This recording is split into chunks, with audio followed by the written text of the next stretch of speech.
반갑습니다. 원래 주일 찬양하고 박수 안 치죠? 네, 나도 모르게 박수가 좀 나오신 분이 있는 것 같습니다. 오늘 학예 수양의 5차 지금 복음 말씀이 증거되고 있는데 같은 마음으로 기도하고 계실 거라 생각을 합니다. 기도하는 마음으로 오늘 또 주일 말씀 같이 좀 듣는 가운데 하나님의 역사를 또 함께 기도로 경험해 봤으면 좋겠습니다. 같이 기도하고 오늘 말씀을 상고하도록 하겠습니다. 사랑과 은혜가 풍성하신 우리 주 아버지 하나님 감사합니다. 죄밖에 지은 것이 없는 우리들을 예수님의 보혈로 구원해 주시고 영원한 천국에 갈 수 있는 산 소망을 허락해 주심을 감사드립니다. 또한 구원받은 무리 가운데 함께 거하게 도와주시고 이 가운데서 역사하시는 주님의 역사를 따라서 힘을 다하여 수고하는 가운데 많은 주님의 역사를 경험할 수 있도록 도와주심을 감사드립니다. 주님께서 허락해 주셔서 올 한 해 5차 학예 수양에 지금 진행되고 있습니다. 마지막 7차까지 주님께서 지켜주시고 인도해 주시기를 기도합니다. 많은 영혼들 주님 말씀으로 거듭나는 놀라운 역사를 함께 경험할 수 있도록 도와주시옵소서. 오늘 함께 교제해야 되지만 여러 가지 사정으로 함께하지 못한 믿음의 식구들 어느 곳에 있든지 어떠한 형편에 있든지 주님께서 돌봐주시고 다음에는 우리와 함께 교제할 수 있도록 인도하여 주시옵소서. 오늘 말씀의 시종 또한 주님께 모두 맡기고 의지합니다. 언제나 우리를 사랑하시는 예수님의 이름으로 기도드렸습니다. 아멘. 오늘 데살로니가 전서 5장 말씀 같이 보시겠습니다. 데살로니가 전서 5장 16절에서 18절 말씀까지입니다. 데살로니가 전서 5장 16절에서 18절 말씀까지 찾으셨으면 같이 읽어보시겠습니다. 항상 기뻐하라, 쉬지 말고 기도하라, 범사에 감사하라. 이는 그리스도 예수 안에서 너희를 향하신 하나님의 뜻이니라. 제 목소리 잘 들리시나요? 예, 원래 제 목소리보다 더 멋있게 나오는 것 같아서 좀 당황스럽습니다. 방송이 너무 좋은 것 같은데요. 예, 우리 수원교회 식구들 이렇게 뵈서 너무나 반갑습니다. 저는 95년도 8월 학예 수양회 때 구원을 받고 신앙생활을 하다가요, 2010년도에 전도인의 부름을 받아서 서울중앙교회 잠시 있다가 경상도 울산으로 갔습니다. 그래서 울산에서 전도사 시절을 쭉 보내다가요, 그러다가 목사 안수를 받는 그 해에 울릉도에 들어가게 됐습니다. 그래서 울릉교회에서 3년 동안 있다가 2019년도에 이제 울릉도에서 나와서 이제 광주로 갔습니다. 지금 광주에서 4년째 있는데요. 이곳저곳을 또 돌아다니는 가운데 하나님의 그 많은 은혜와 또 사랑을 또 받고 여기까지 또 오게 됐습니다. 오늘은 또 이렇게 수원교회 식구들하고 말씀으로 교제하게 해주셔서 너무나 감사드리고요.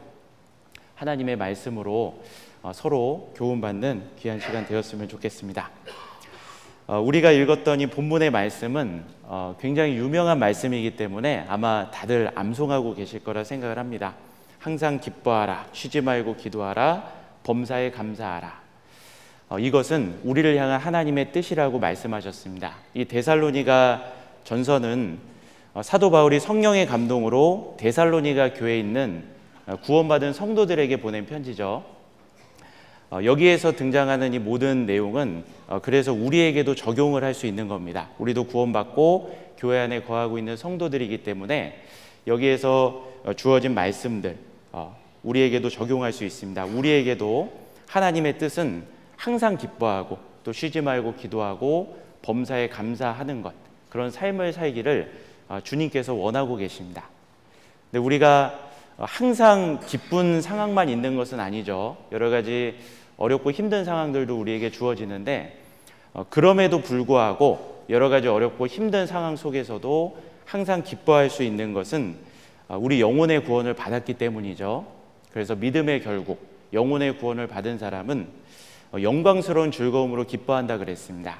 그래서 육신적으로는 힘들고 어려운 일이 주어지더라도 우리 영혼의 구원만 생각해 보면 마음속에 또 너무나 감사하고 기쁨이 올라오잖아요. 주님은 우리 영혼의 그 기쁨을 누리고 살기를 바라십니다.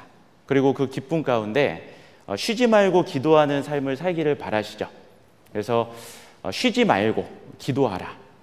이것은 기도가 단순히 우리가 무릎을 꿇고 두 손을 모으고 눈을 감고 하는 그런 기도뿐만 아니라 일상생활 속에서 하나님과 소통하는 그 모든 것이 기도의 개념 속에 큰 개념 속에 포함된다는 것을 우리에게 알려주고 있습니다. 어떤 자세나 형식에 얽매이지 않고 언제나 하나님과 소통하는 그런 모습을 주님은 원하십니다. 사랑하는 사람하고는 계속 늘 연결되어 있길 원하는 것처럼 주님은 기도로 우리와 늘 연결되길 원하십니다. 그런 삶을 살아가면 범사에 감사하는 삶이 이루어질 겁니다. 기도하는 삶 가운데 하나님의 은혜와 능력을 경험하고 그리고 그 가운데서 감사하는 일들이 계속 생기겠죠. 그래서 범사에 감사하는 그런 삶을 살아가는 것이 이게 하나님의 우리를 향한 뜻입니다. 그 중에 오늘은 특별히 그 기도의 능력이라는 주제로 기도에 집중해서 한번 생각을 해보려고 합니다. 우리 이제 신앙생활을 하다 보면 계속 반복적으로 듣는 말씀 중에 신앙생활에 아주 기본이 되는 4가지 요소가 있다라고 말씀 많이 들었잖아요. 그래서 앞자를 따서 말, 기, 교, 전이라고 하는데 그 4가지가 뭐죠? 말씀, 기도, 교제, 전도. 이 4가지가 우리 신앙생활에 아주 기본이 되는 요소라고 이렇게 이야기를 합니다. 그런데 이 4가지 요소를 생각을 해보면 먼저 말씀과 기도는 우리 구원받은 그리스도인이 하나님과의 관계 속에서 필요한 거죠. 그래서 수직 관계 속에 이루어지는 겁니다. 하나님은 우리에게 말씀을 내려주시고 우리는 기도로 우리의 상황과 형편, 구하는 것을 하나님께 아뢰고 하나님과 소통하는 그런 수직적인 소통이 바로 말씀 생활과 기도 생활이죠. 그리고 교제 생활과 전도 생활은 수평적인 관계에서 이루어지는 일들입니다. 그래서 우리가 구원받고 이 세상을 살아가다 보면 두 부류의 사람을 만나게 되죠. 한 부류는 구원받은 그리스도인, 또 한 부류는 아직까지 구원받지 못한 이방인을 만나게 됩니다. 그 사람들과의 관계 속에서 구원받은 그리스도인과는 교제 생활이 필요하죠. 그래서 주님 은혜를 서로 나누고 함께 사귐을 갖는 그 교제가 성도 간에 필요하고 또 구원받지 않은 사람과의 관계도 필요합니다. 그것은 우리가 전도하기 위해서 우리가 그들에게 선을 베풀고 복음을 전해줄 그 역할을 또 우리가 해야 됩니다. 그거는 수평적인 관계 속에서 이루어지는 거죠. 예수님의 십자가는 이 수직나무와 수평나무로 이루어져 있습니다. 이 수직 기둥이 있고 수평나무가 달려 있잖아요. 그런데 그 두 나무 중에 더 중요한 것은 수직 기둥입니다. 우리 신앙생활에 있어서도 하나님과의 관계 속에서 말씀 생활, 기도 생활이 올바르게 돼야지만 사람과의 관계, 형제자매의 관계와 이방인을 전도하는 일 또한 그 위에서 온전히 이루어질 수 있다는 것을 우리에게 일깨워 줍니다. 만약에 수직 기둥이 무너져 내린다면 수평 기둥은 혼자 서 있을 수가 없죠. 그래서 우리는 하나님과의 관계를 먼저 올바르게 세우는 것이 필요합니다. 그래서 우리 대인관계 너무나 중요하지만 성경은 말하기를 대인관계보다 더 앞서서 더 중요한 것은 대신관계다라고 말하는 거죠. 그래서 잠언 16장 7절에는 사람의 행위가 여호와를 기쁘시게 하면 우리의 행위가 여호와를 기쁘시게 하는, 그래서 하나님과의 관계가 올바르게 세워지면 그 사람의 원수라도 그로 더불어 화목하게 하시느니라. 사람과의 관계도 풀어진다라는 것을 우리에게 알려주고 있습니다. 그래서 하나님과의 관계 속에 이루어지는 이 말씀 생활과 기도 생활, 이것은 너무나 중요한 우리 신앙의 요소라고 할 수가 있는데 그 중에 말씀은 우리 영혼의 양식으로 비유가 됩니다. 그래서 사람이 떡으로만 사는 것이 아니요 하나님의 입으로 나오는 모든 말씀으로 살 것이라. 그 예수님의 인용하신 말씀처럼 말씀은 우리 영혼의 양식과 비교돼서 설명이 됩니다. 욥도 내가 일정한 음식보다 그 입의 말을 귀히 여겼다라는 고백을 하고 있죠. 그래서 말씀이 우리의 영혼의 양식으로 비유가 되는데 기도는 우리의 영적 호흡으로 또 비교가 됩니다. 그래서 우리의 매일 숨을 쉬고 사는 것처럼 쉬지 말고 기도하라 라는 주님의 뜻인 것처럼, 뜻이 있는 것처럼 우리가 마치 숨 쉬듯이 하나님과 늘 소통하기를 주님은 원하십니다. 그래서 기도를 영적 호흡이라고도 이야기를 하죠. 그래서 하나님과의 이 소통, 하나님과의 그 기도 생활이 올바르게 돼야지만 우리가 올바른 신앙생활을 할 수가 있습니다.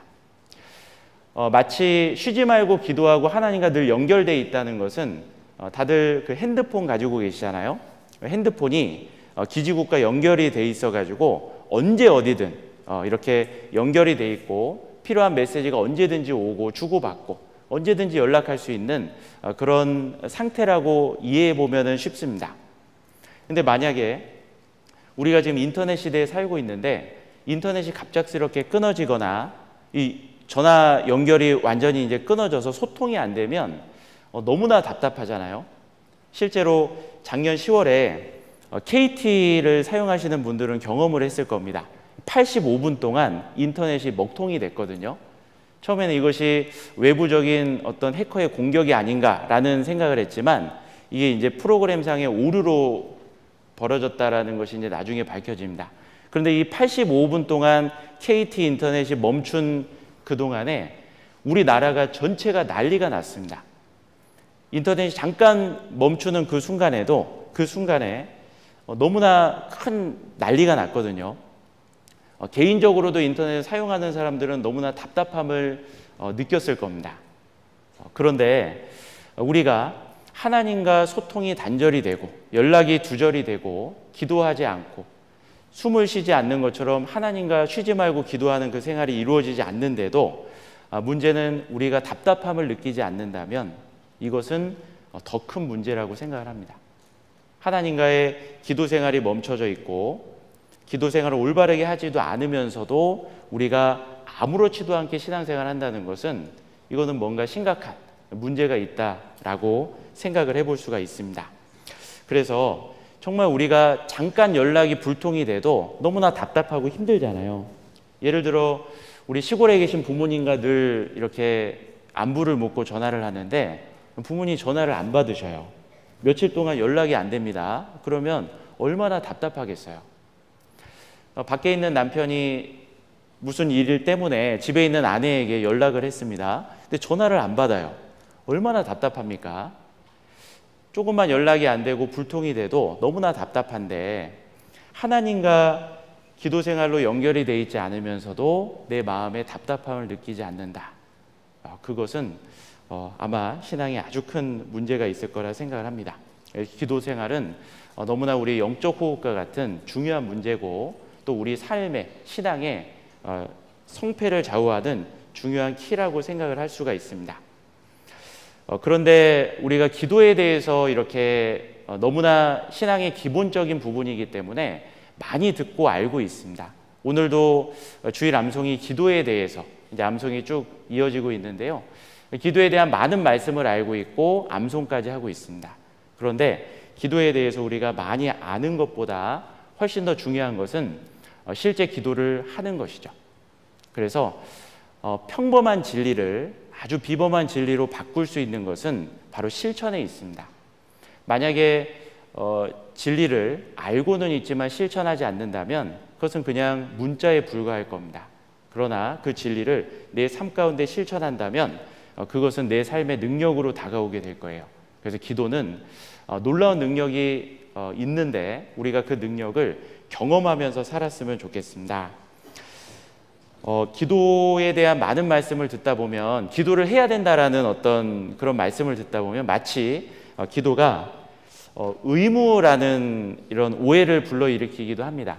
물론 의무적으로 그리스도인이라면 마땅히 기도해야 되는 것들이 있죠. 그렇지만 사실 기도는 의무에 가깝다기보다는 권리에 가깝습니다. 기도는 우리의 권리고 그것도 그리스도인에게 주어진 아주 특별한 권리입니다. 그래서 기도는 그리스도인에게 주신 하나님의 특권입니다. 예수님의 서명이 담겨진 마치 백지수표와 같은 놀라운 특권을 우리에게 주셨는데, 예수님께서는 마지막 만찬 때 제자들하고 많은 대화를 나누셨습니다. 그리고 많은 말씀을 해주셨거든요. 요한복음 13장에서부터 17장까지가 마지막 만찬 때 있었던 사건들이고 많은 말씀들인데, 그 내용 속에서 예수님은 내 이름으로 기도하면 내가 반드시 들어주겠다라는 그 약속의 말씀을 7번이나 반복해서 우리에게 해주셨습니다. 한번 잠깐 찾아보겠습니다. 요한복음 14장입니다. 요한복음 14장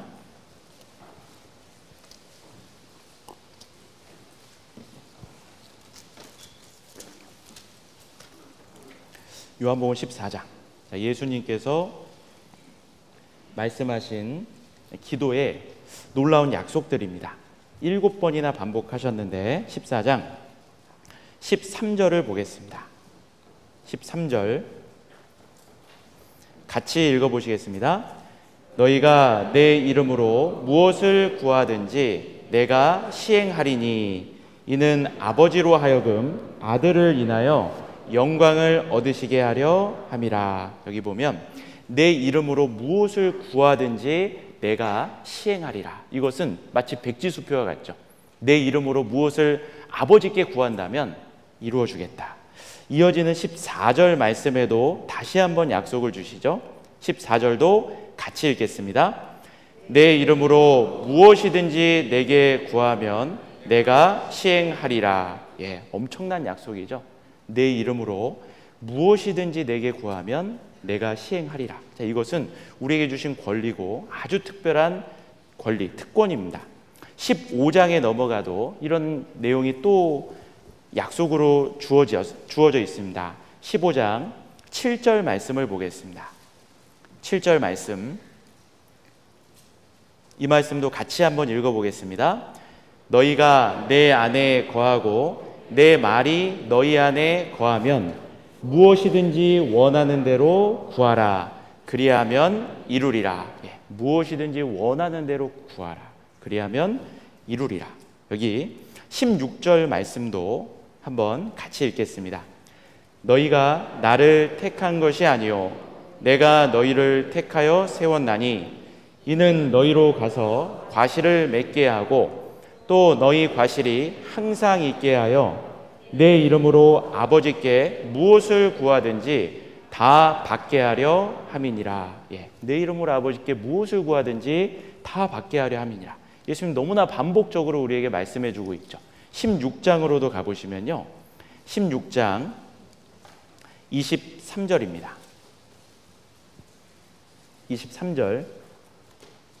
23절도 같이 읽겠습니다. 그 날에는 너희가 아무것도 내게 묻지 아니하리라.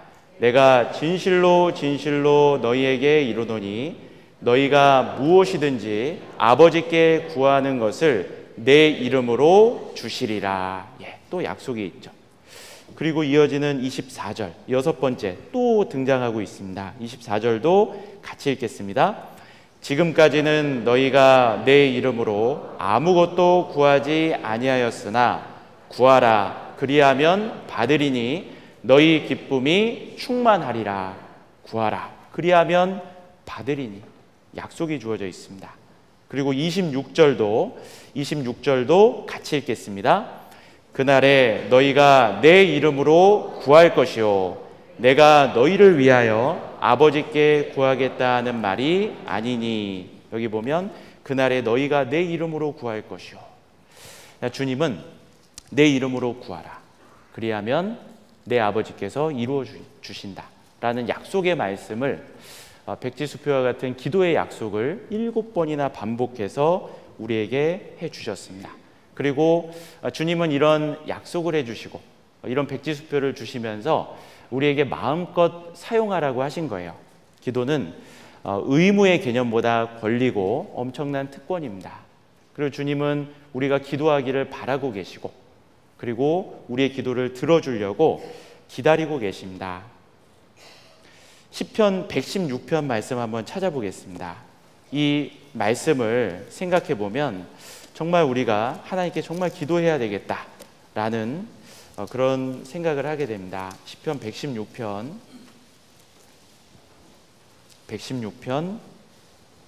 1절 2절 말씀을 보겠습니다. 시편 116편 1절을 제가 읽겠습니다. 여호와께서 내 음성과 내 간구를 들으심으로 내가 저를 사랑하는도다. 2절은 같이 읽겠습니다. 그 귀를 내게 기울이셨으므로 내가 평생에 기도하리로다. 그 귀를 내게 기울이셨으므로 하나님은 귀를 기울이고 계십니다. 우리에게 기도의 약속을 주시고 기도하기를 기다리고 계셔요.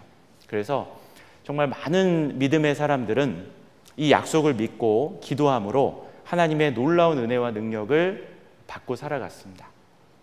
그런데 반면에 이런 엄청난 약속이 주어져 있음에도 불구하고 기도하지 않아서 하나님의 은혜와 능력을 경험하지 못하고 살아가는 사람도 많이 있습니다. 우리는 어느 편에 서야 될지를 생각해 보고 정말 우리가 기도에 대한 많은 말씀을 듣지만 오늘은 말씀을 듣고 내가 정말 기도해야 되겠다. 그리고 정말 기도하는 삶이 바르게 다시 세워지면 참 좋겠습니다. 이런 말씀을 계기로 해서 정말 우리 모두가, 저를 포함한 모두가 하나님 앞에 기도 생활이 좀 무너져 있다면 올바른 기도 생활을 회복하고 그 기도의 능력을 모두가 경험을 하면 좋겠습니다. 기도의 특권이 주어져 있음에도 불구하고 기도하지 않으면 우리는 정말 어리석은 모습이 됩니다. 그래서 복음성가에 보면 기도할 수 있는데 라는 복음성가가 있잖아요. 기도할 수 있는데 왜 걱정하십니까? 왜 염려하십니까? 왜 실망하십니까? 왜 방황하십니까? 기도할 수 있는데 반복되고 있잖아요. 기도할 수 있는데 왜 걱정하고 염려하고 실망하고 방황하느냐 우리에게 묻고 있습니다. 기도할 수 있는데. 그래서 우리에게는 기도가 있다는 것을 생각하고 정말 그 기도의 능력을 우리 삶 가운데 실제로 경험을 해보시면 좋겠습니다. 자, 기도는 엄청난 능력이 있습니다. 먼저는 기도는 기도하는 그 사람을 바꾸는 능력이 있어요. 사람은 웬만하면 안 바뀌잖아요. 그래서 사람은 좀 뭐 바꿔 쓰는 것이 아니다 뭐 그런 말도 하는데요. 사람은 웬만하면 안 바뀝니다. 그런데 구원받은 그리스도인은 새로운 피조물이 됐고 구원받으면 바뀌어요. 구원받기 전과 구원받은 이후에 우리 삶이 달라집니다. 자기의 힘과 의지와 노력으로 사람이 바뀌기는 쉽지 않은데 구원받으면 성령님이 들어오셔서 그 사람은 반드시 바뀌게 됩니다. 그런데 성령님이 들어오시고 구원받고 신앙생활을 해도 안 바뀌는 경우들이 있어요. 기도하지 않아서 그렇습니다. 기도하면 그 사람은 반드시 그리스도인은 바뀌게 돼 있어요. 하나님은 우리가 구원받으면요, 우리가 변화되기를 원하십니다. 우리를 바꾸시기를 원하셔요. 구원받기 전과 후가 전혀 변함이 없이 살기를 바라지 않습니다. 우리를 사랑하신 하나님은 원래 우리를 있는 그대로 부르시고 있는 그대로를 사랑하셔요. 그렇지만 우리가 변화되길 원하십니다. 예수님처럼 변화되기를 원하셔요. 그리스도의 장성한 분량이 충만한 데까지 이르기를 주님은 원하십니다. 보면 우리 자녀들을 이제 부모님은 사랑하잖아요. 그런데 아빠가 퇴근하고 왔는데 어린 자녀가 놀이터에서 막 놀고 있었습니다. 놀다 보니까 온몸이 이제 흙투성이가 됐어요. 지저분해져 있습니다. 그 놀이터에서 지저분해져 가지고 놀고 있는 그 아이를 아빠가 봤어요. 그 아이 사랑합니까? 사랑하지 않습니까? 네. 지저분해져 있어요. 근데 내 자녀입니다. 사랑해요? 안 사랑해요? 사랑하잖아요. 너무 사랑합니다. 그러나 지저분한 그 모습 그대로 있기를 원하지 않아요. 그 아이가 집에 오면 이제 옷을 갈아입고 깨끗이 씻기를 바라죠. 하나님도 마찬가지입니다. 우리를 있는 그대로 사랑하셔요. 우리가 어떤 모습이었든지 어떤 죄를 짓고 살아왔든지 주님은 있는 모습 그대로, 내 모습 그대로 우리를 받아주셨습니다. 예수님의 십자가로 우리를 받아주시고 우리를 구원해 주셨어요. 우리를 사랑하십니다. 여전히 우리를 사랑하셔요. 그러나 우리의 삶이 예수님처럼 변화되기를 원하십니다. 그리고 구원을 받으면 그리스도인 또한 하나님 앞에 합당한 모습으로 변화되기를 원합니다. 간절한 소원이 생겨요. 우리 속에 성령님이 들어오셨기 때문에 내 속에서부터 하나님의 뜻대로 살고자 하는, 변화되고자 하는 그 욕구가 올라옵니다. 강력한 욕구거든요. 그런데 또 우리 속에는 여전히 육신의 욕구가 또 남아 있습니다. 그 두 가지 욕구가 서로 싸우고 있어요. 그래서 구원을 받았다 할지라도 육신의 욕구가 여전히 남아있기 때문에 완전히 변화된다는 것은 쉬운 문제가 아닙니다.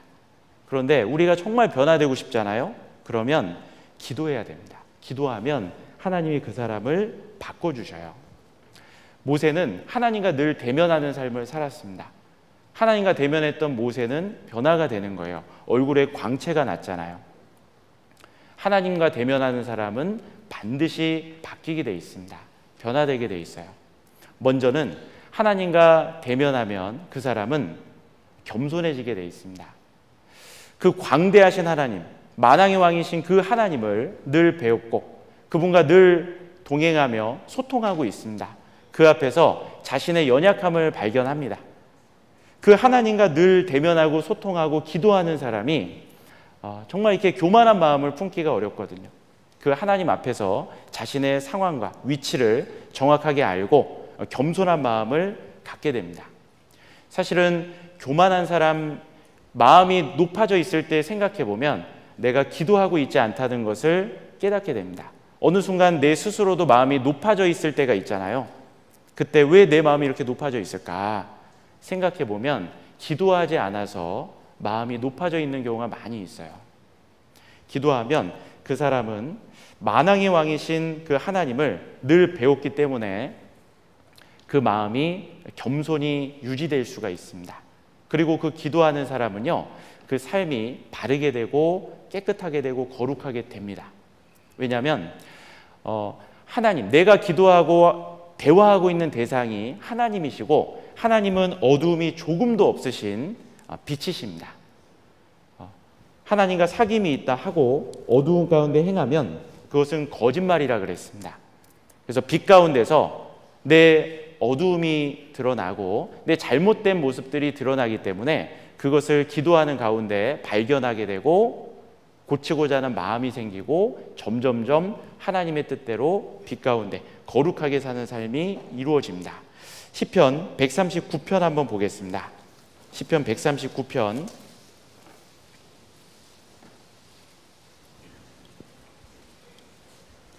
139편 23절 24절을 보겠습니다. 23절 24절. 자, 이 말씀은 같이 읽어보겠습니다. 하나님이여 나를 살피사 내 마음을 아시며 나를 시험하사 내 뜻을 아옵소서. 내게 무슨 악한 행위가 있나 보시고 나를 영원한 길로 인도하소서. 기도하면 하나님이 나를 살펴주셔요. 그리고 내게 무슨 악한 행위가 있는지 그 빛 가운데 드러나게 됩니다. 그리고 늘 기도를 하면서 죄 짓기는 쉽지 않습니다. 기도하면서 죄를 짓는다는 것은 불가능에 가깝죠. 빛과 어두움이 함께할 수 없는 것처럼 기도하는 가운데 죄와 함께할 수 없는 겁니다. 그러면 우리가 쉬지 말고 기도하는 삶을 살아간다면 그의 삶은 점점 주님이 빛 가운데 거하시는 것처럼 우리도 빛 가운데 행하게 됩니다. 잘못된 육신의 욕구가 올라올 수는 있겠지만 그것이 힘을 발휘하지 못하고 우리가 제어하고 이겨나갈 수가 있는 거예요. 그리고 기도하면 마음 가운데 염려보다는 평강이 찾아오는 겁니다. 우리는 살아가다 보면 많은 염려할 거리들이 생깁니다. 염려가 찾아오면요, 내 마음이 마치 요동치는 바다 물결처럼 막 마음의 평강이 사라져요. 평강이 깨져버린다 그러죠. 그리고 이걸 어떻게 해야 되지 당황스러워하고 어찌할 바를 알지 못하는 그런 상황으로 이제 들어갑니다. 그런데 우리가 기도하고 주님을 계속 만나면요, 그 마음의 평강을 유지할 수가 있어요. 그 성남파도를 잔잔케 하신 그 예수님의 모습처럼 우리의 요동치는 염려의 마음을 잔잔케 해주시는 그 주님의 능력이 있습니다. 우리에게 평강을 갖게 해주셔요. 빌립보서 4장 말씀 한번 찾아보겠습니다. 빌립보서 4장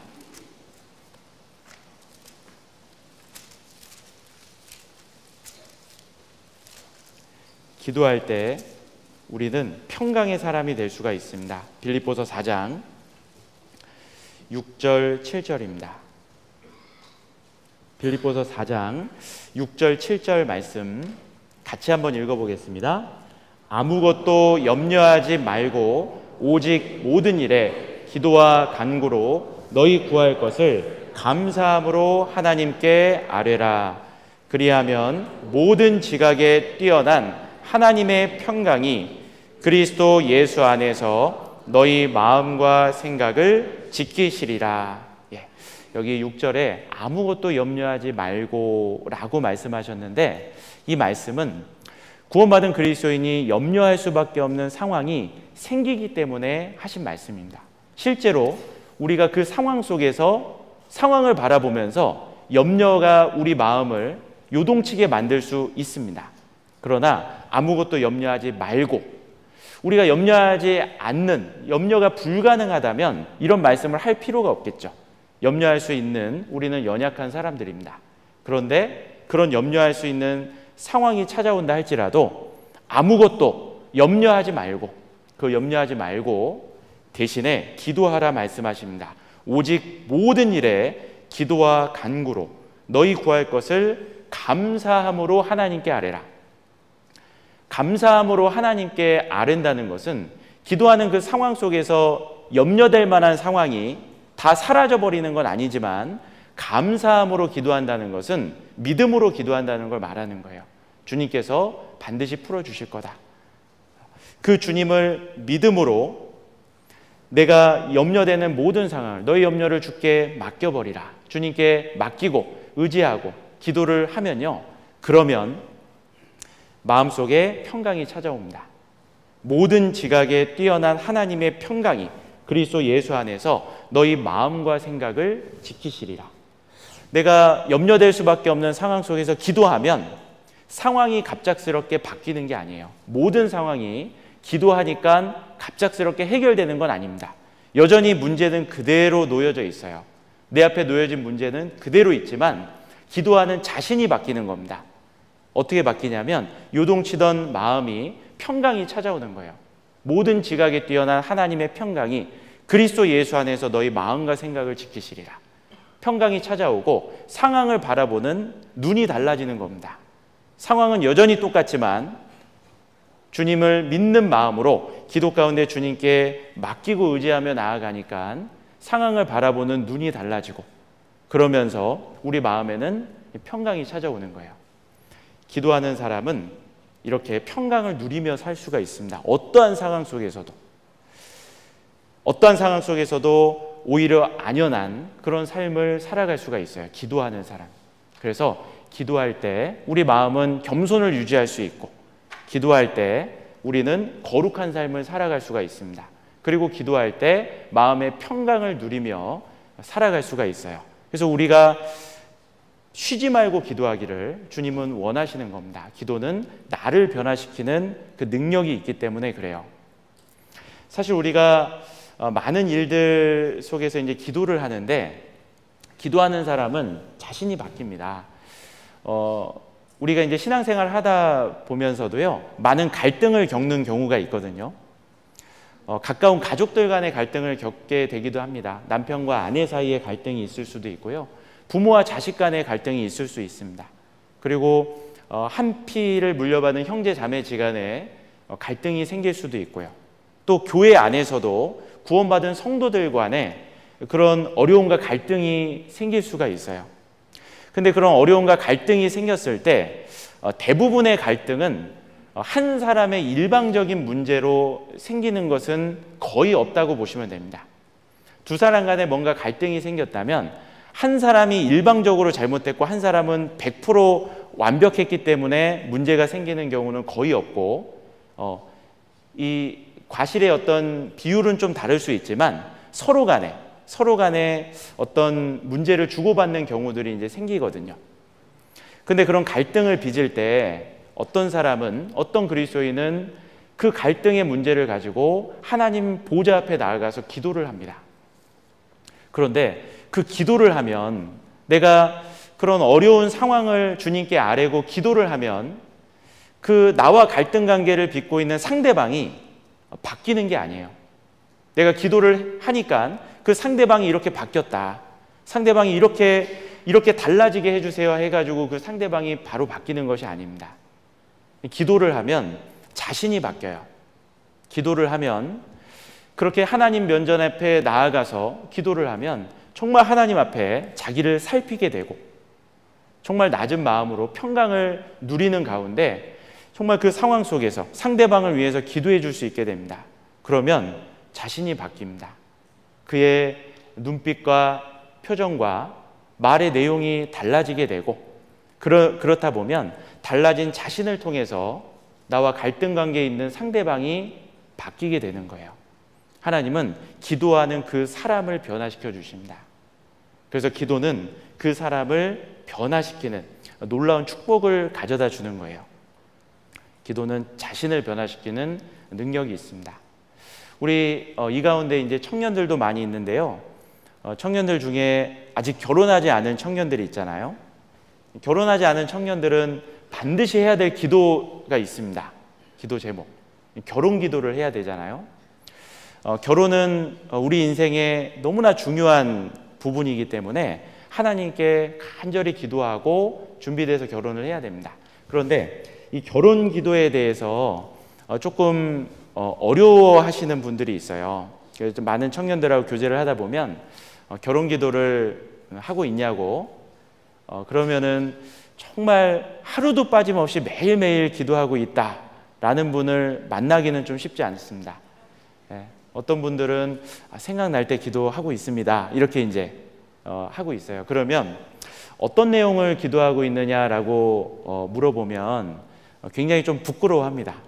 그래서 이제 어떤 상대방에 대해서 이런 형제, 이런 자매를 기도하고 있다라고 얘기를 하면서 조금 수줍게 이렇게 얘기를 하거든요.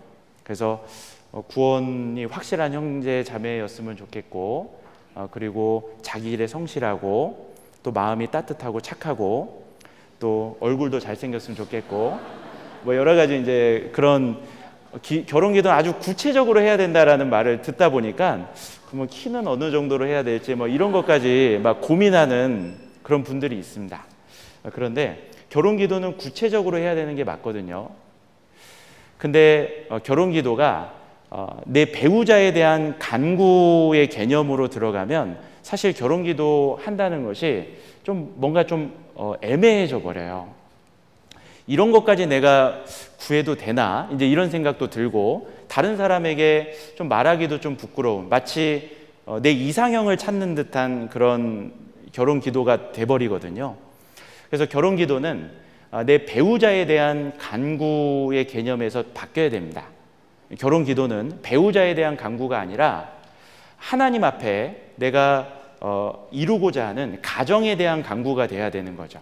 그래서 이런 가정을 저에게도 허락해 주십시오. 결혼해서 주님 앞에 이렇게 살고 싶습니다 하는 마음으로 구체적으로 기도를 해야지.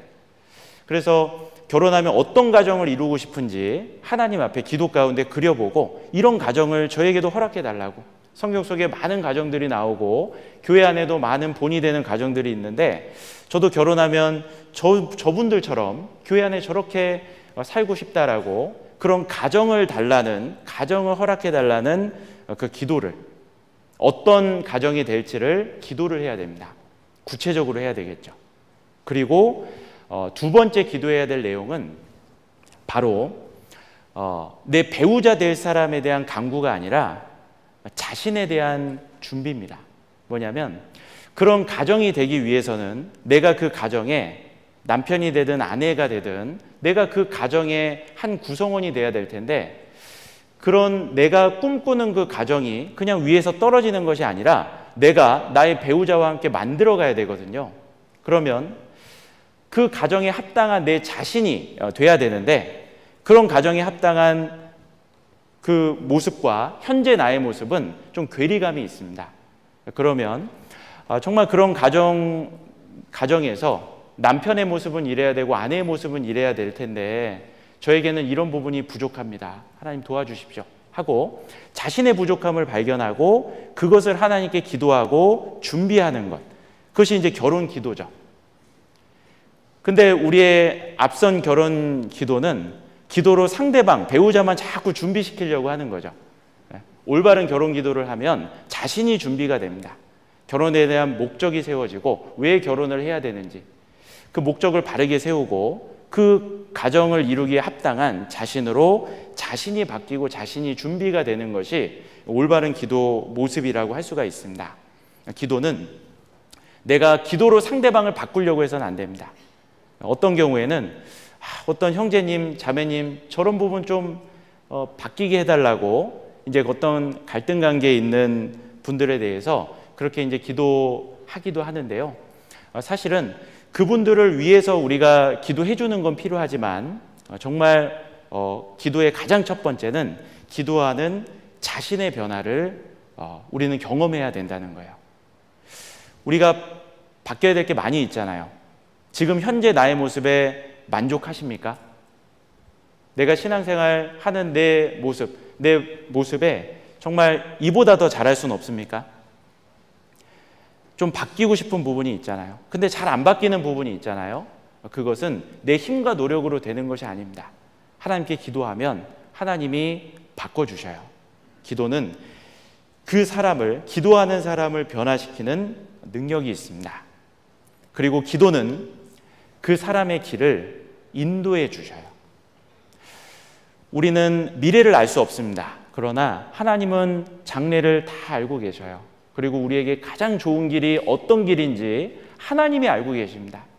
우리는 여러 가지 선택의 기로에 놓였을 때 어떤 선택이 나에게 최선의 선택인지 그 당시에는 아무리 고민해봐도 100% 알 수는 없어요. 그런데 100% 아시는 분이 있습니다. 하나님이시죠. 하나님은 어떤 선택을 해야지 나에게 가장 좋은 길인지 하나님은 제일 잘 아십니다. 그 하나님께 우리가 묻고 행한다면 우리는 그 하나님의 인도를 받을 수가 있는 거예요. 기도는 하나님의 인도를 받게 해줍니다. 여기 잠언 3장 말씀 한번 찾아보겠습니다. 잠언 3장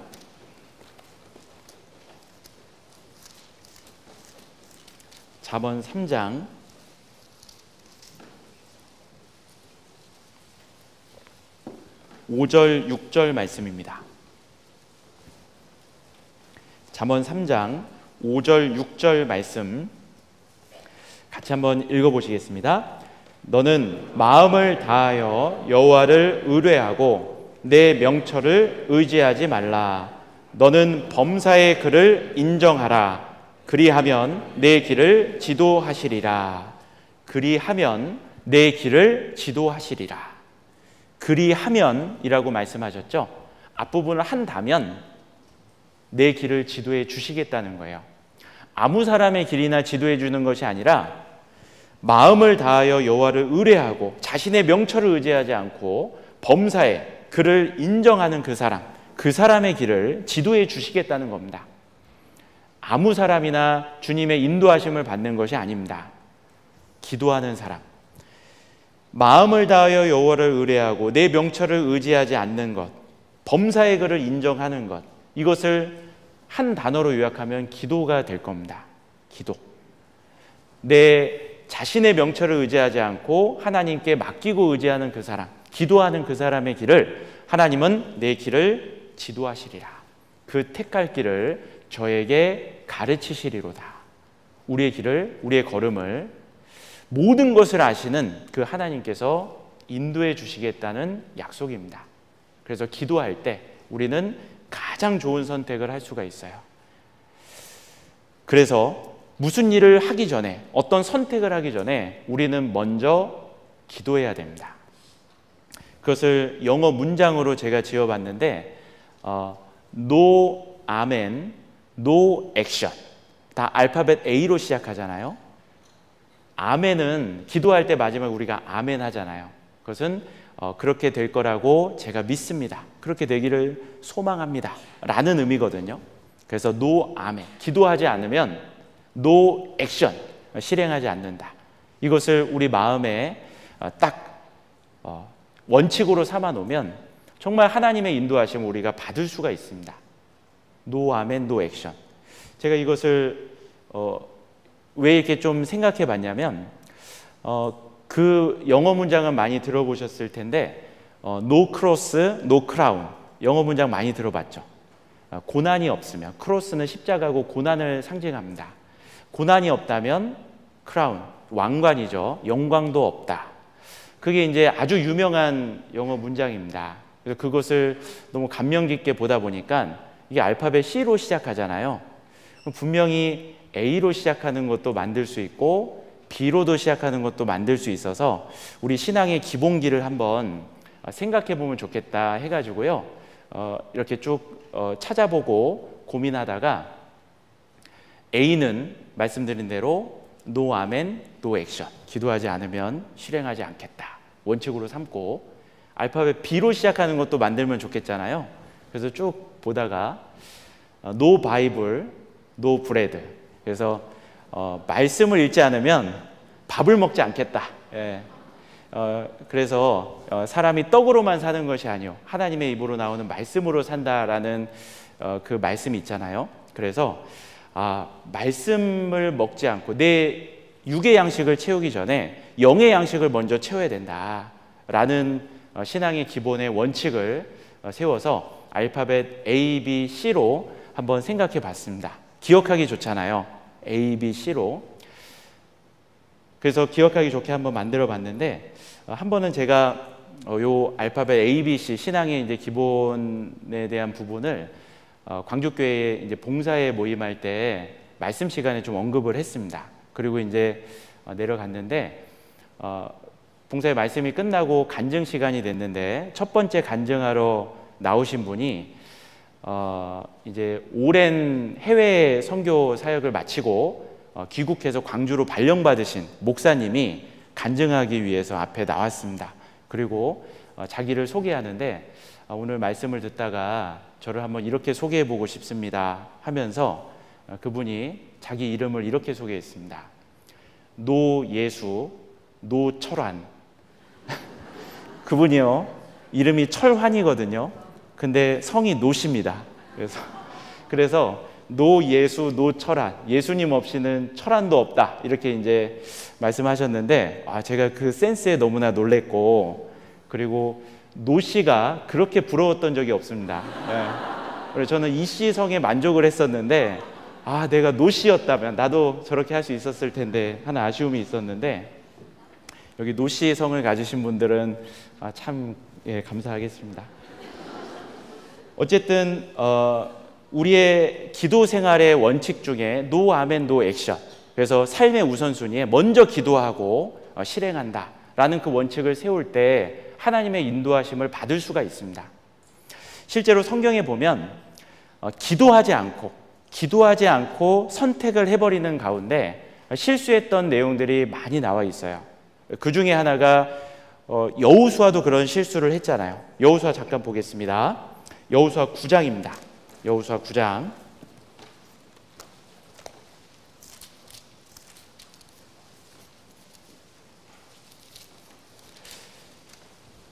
여호수아 9장에서는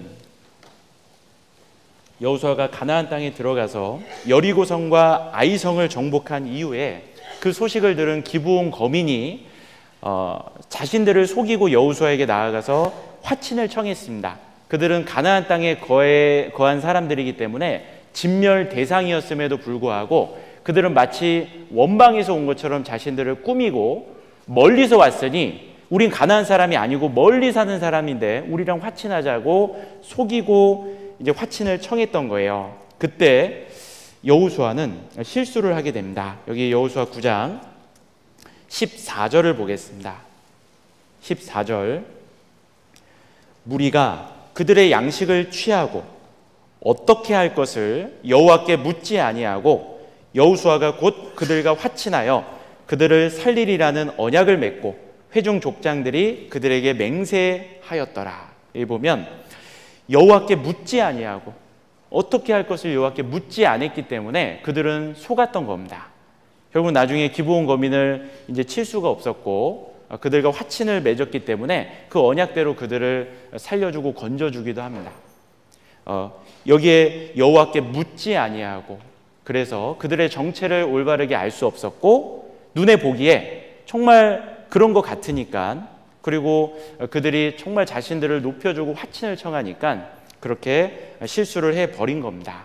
우리도 기도하지 않으면 눈에 보이는 현상만을 가지고 판단할 수밖에 없고 자칫 잘못된 선택을 하게 될 수도 있습니다. 기도하지 않고 잘못된 선택을 해서 아주 큰 실수를 했던 사람이 또 있는데 바로 이스라엘의 솔로몬의 아들이었던 르호보암입니다. 그 르호보암도 하나님께 묻지 않고 선택함으로 말미암아 그 나라가 두 쪽이 돼버린 거예요. 르호보암이 왕위에 올랐을 때 여로보암이라는 사람이 사람들을 이끌고 왕에게 나왔습니다. 왕의 부친이 우리에게 노역을 아주 무겁게 했는데 왕은 우리에게 부과된 노역을 좀 가볍게 해주십시오 라고 부탁을 합니다. 그러면 우리가 왕을 섬기겠습니다. 그 여로보암의 태도도 올바른 태도는 아니죠. 하나님 안에서 세워진 왕이라면 어찌됐건 섬기는 것이 마땅한데 그리하면 우리가 섬기겠습니다. 그때 르호보암이 어떻게 하냐면 여기 열왕기상 12장을 한번 보겠습니다. 열왕기상 12장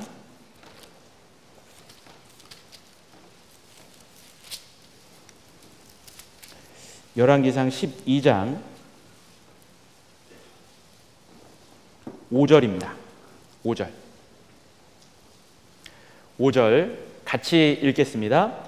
르호보암이 대답하되 갔다가 3일 후에 다시 내게로 오라 하매 백성이 가니라.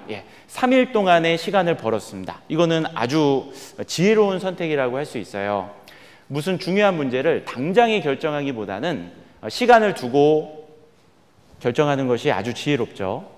그런데 3일이라는 시간 동안에 르호보암은 어떻게 하냐면 그 부친 솔로몬과 함께 있었던 그 노인들에게 물어봅니다. 그 노인들은 지혜로운 답변을 해줍니다. 백성들을 섬기십시오. 섬김의 리더십으로 나아가면 백성들이 왕을 진정으로 존경하고 섬겨줄 겁니다. 아주 지혜로운 대답이었어요. 역시 솔로몬과 함께 있었던 사람들과 같습니다. 그런데 르호보암은 그것이 마음에 들지 않은 겁니다. 그래서 자기와 함께 자라난 소년들에게 또 가가지고 물어봅니다. 너희는 어떻게 대답하면 좋겠냐? 그랬더니 아주 강력한 통치 리더십을 발휘하라고 얘기를 하죠. 그래서 이제 더 강력하게 그들을 본때를 보여줘야 됩니다 라고 이야기를 합니다. 르호보암은 결국 안타깝게도 노인의 교도를 버리고 자기와 함께 자라난 소년들의 그 의견을 받아가지고 아주 악하게 얘기를 했거든요. 그 결과 르호보암이 민족을 이끌고 열지파를 이끌고 이제 여로보암이 르호보암을 떠나게 됩니다. 나라가 두 쪽으로 갈라지게 됐거든요. 근데 여기서 안타까운 건 뭐냐면 르호보암이 3일간의 시간 동안 하나님께 기도했다라는 내용이 없어요. 사람들하고는 교제를 했습니다. 그런데 이 사람은 이렇게 말하고 저 사람은 이렇게 얘기를 한 거예요. 그런데 하나님께 묻지는 않은 거예요. 그러니까 사람들의 의견만 들으니까 그 사람들의 의견이니까 자기 마음에 맞는 쪽으로 그냥 선택을 해버리는 겁니다. 하나님의 뜻과는 관계가 없어요. 우리가 어떤 결정을 할 때 많이 이렇게 교제를 할 수가 있어요. 그러다 보면 혹은 이 말을 혹은 저 말을 서로 반대되는 의견을 듣게 될 때가 있습니다. 자, 그때 결국은 내가 마음에 맞는 쪽으로 그냥 선택하게 돼 있는 거예요. 근데 기도를 하면 하나님의 뜻대로 선택을 하게 돼 있는데 기도하지 않은 겁니다. 그래서 우리가 선택의 기로에 있어서 전문가의 의견을 듣고 이 분야에 대해서 잘 아는 사람들, 아니면 어떤 신앙의 연륜이 있는 형제 자매님들 의견을 듣는 거, 그 나쁜 것은 아닙니다. 그런데 기도하지 않으면, 사람들의 의견만 가지고는 정답을 내릴 수가 없는 거예요. 그래서 르호보암도 안타깝게도 사람의 의견은 들었지만 하나님께 기도하진 않았습니다. 그래서 잘못된 선택을 이제 하게 되었죠. 그래서 기도하지 않고 선택함으로 잘못된 사례들도 있습니다. 그런데 반대의 사례도 있어요. 기도는 했습니다. 기도는 했는데 하나님의 어떤 뜻이 나타났어요. 그럼에도 불구하고 그 뜻대로 행하지 않고 결국 자기 생각, 자기 고집대로 해버리는 경우도 있다라는 거예요. 이것도 하나님의 인도를 받을 수가 없는 거죠. 이스라엘이 결국은 나중에 남유다가 바벨론에 의해서 멸망을 당하잖아요. 바벨론에 의해 멸망을 당하는데 예레미야 그 뒷부분에 보면 이런 내용이 나옵니다. 바벨론 왕이요, 이제 예루살렘을 완전히 멸망시키고 총독 한 사람을 세우고 갑니다. 그 총독이 그다랴라는 총독이에요. 그다랴. 자, 그 총독을 세워놓고 갔는데 이제 그다랴는 이제 바벨론에서 세워진 총독이니까 친바벨론 판 거예요. 그래서 이제 백성들에게 이제 바벨론에 의해서 우리가 망하긴 했지만 이제 이거는 우리가 사실은 바벨론에 의해서 망할 것은 많은 선지자들이 예언했었고 그들의 불순종에 대한 징계였잖아요. 그래서 우리가 이 징계를 순히 받고 바벨론에 그냥 복종하면 70년이 차면은 이제 다시 회복될 거라는 예레미야 예언도 있었습니다. 그래서 그다랴는 이 바벨론이 세운 총독이기 때문에 이제 바벨론의 말을 잘 듣고 우리가 이 땅에서 살아가자라고 이야기를 합니다. 근데 그것을 싫어하는 사람이 있었던 거예요. 이스마엘이라는 사람이 그걸 너무 싫은 겁니다. 그래서 그다랴 총독을 죽였어요. 그다랴 총독을 죽이고 이제 백성을 이끌고 바벨론과 적대적인 관계로 넘어가고 이스마엘이 그 백성을 이끌고 암몬 자손에게로 가려고 하는 찰나였습니다. 근데 그 소식을 들었던 요하난이라는 사람이 있습니다. 어려운 인물들이 많이 나오죠. 그다랴, 이스마엘, 요하난. 나중에 이거 성경 읽어보면 너무 재밌습니다. 요하난이라는 사람이 이스마엘이 그다랴를 죽였다는 소식을 듣고 이스마엘을 쫓아갑니다. 그리고 그들이 사로잡은 모든 민족을 다시 되찾아와요. 결국 이스마엘은 암몬 자손으로 도망을 갔고 이제 요하난이 이제 남은 거예요. 근데 요하난 입장에서는 바벨론에서 총독으로 세웠던 그다랴가 이제 죽임을 당했잖아요. 그래서 바벨론이 무서운 겁니다. 바벨론이 세운 총독이 죽었으니까 무서운 거예요. 그래서 요하난이 애굽으로 피신해야 되겠다 이런 생각을 갖게 된 거예요. 애굽으로 피신하자. 그런데 애굽으로 피신하는 게 과연 맞나? 라는 생각이 들어서 예레미야 선지자를 찾아갑니다. 그리고 예레미야에게 가서 우리가 어떻게 하면 좋겠습니까? 라고 물어보거든요. 자, 예레미야 42장을 한번 보겠습니다. 예레미야 42장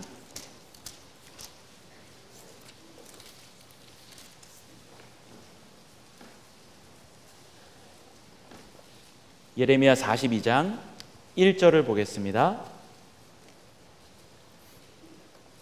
예레미야 42장 1절에 이에 모든 군대의 장관과 가레야의 아들 요하난과 호사야의 아들 여사냐와 백성의 작은 자로부터 큰 자까지 다 나와 선지자 예레미야에게 이르되, 이제 예레미야에게 나왔습니다.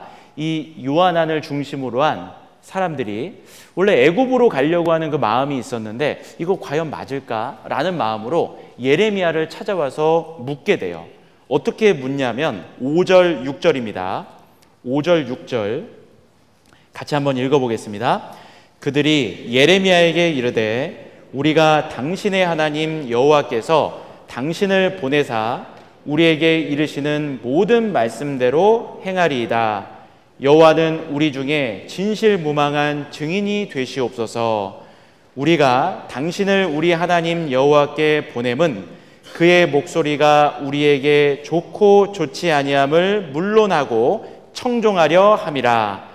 우리가 우리 하나님 여호와의 목소리를 청종하면 우리에게 복이 있으리이다. 예, 아주 멋지게 얘기하죠. 우리에게 그 뜻을 알려주십시오. 그대로 하겠습니다. 그대로 하면 우리가 복받을 거 우리가 알고 있습니다. 하나님의 뜻을 알려주십시오 라고 이렇게 물어봅니다. 근데 하나님의 뜻이 나왔어요. 하나님의 뜻은 뭐냐면 애굽으로 내려가지 말고 이 땅에 거하고 바벨론을 섬겨라. 이것이 하나님의 뜻이었습니다. 그런데 요하나는 처음부터 애굽으로 내려가는 마음을 결정하고 나왔던 거예요. 근데 자기 생각과 다른 하나님의 뜻이 나오니까요, 그대로 순종하지 않은 겁니다. 여기 예레미야가 하나님의 뜻을 받들어서 그들에게 예언을 하는데 19절을 보겠습니다. 19절. 유다의 남은 자들아, 여호와께서 너희 일로 하신 말씀에 너희는 애굽으로 가지 말라 하셨고 나도 오늘날 너희에게 경계한 것을 너희는 분명히 알라. 하나님의 뜻은 분명했습니다. 애굽으로 가지 마라. 이 땅에서 바벨론을 섬겨라. 그것이 하나님의 뜻이었는데 20절에 보면 너희가 나를 너희 하나님 여호와께 보내며 이르기를 우리를 위하여 우리 하나님 여호와께 기도하고 우리 하나님 여호와께서 말씀하신 대로 우리에게 구하라. 우리가 이를 행하리라 하여 너희 마음을 속였느니라. 그들의 마음은 이미 결정된 상태로 갔던 거예요.